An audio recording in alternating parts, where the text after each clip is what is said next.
Hello and welcome. This is just a really quick video to talk to you about an issue that plagues pretty much all writers at some point, regardless of what stage they're at in their careers, and that is writer's block. Now, I think that when you use the term writer's block, it becomes a self-fulfilling prophecy.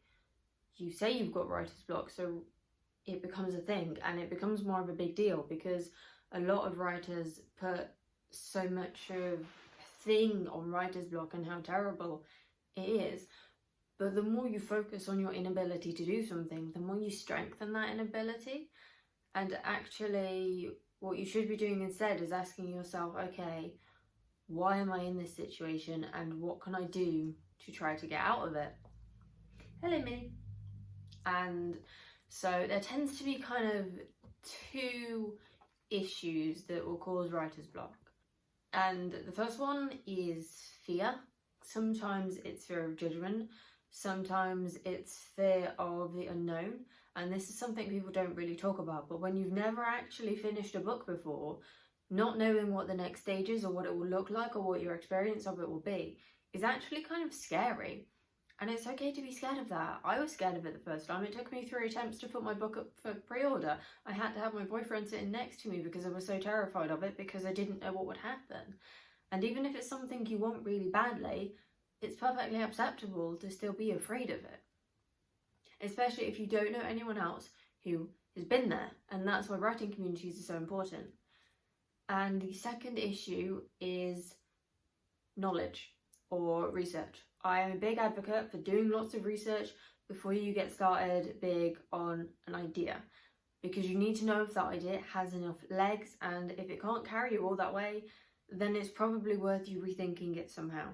You know, I'm currently writing a ghost story, and because of that I've been reading a lot about ghosts, reading a lot of books in the same genre, and also watching a lot of documentaries on it to see how people currently approach ghost hunting, because I want to go in with an understanding of the different ways of doing it, both in my genre and in the real world, because that is what will make it both interesting for the reader and more grounded in reality, which is the kind of fantasy I prefer to read and write.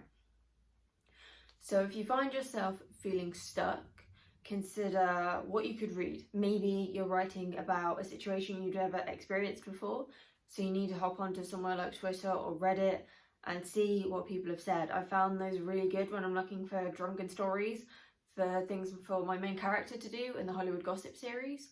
Or you could read some newspaper articles. There are some really good ones if you use the right phrases. You know, there's millions of internet articles out there on pretty much every topic imaginable.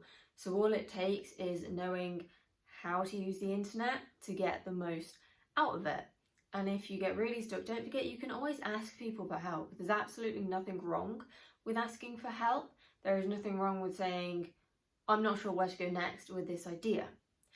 And the other thing I would suggest, and I would always suggest it, is to plan before you start. If you do not know where your character starts and where they end up, then you are very likely to get stuck because you don't know what you're writing towards. And if you don't at least have that end point in mind, it's much easier to A, dig yourself into a hole, but B, to give up because you don't know what you want to do or where you want this character to go or who you want them to become. And because of that, then you can take a very meandering path to get there.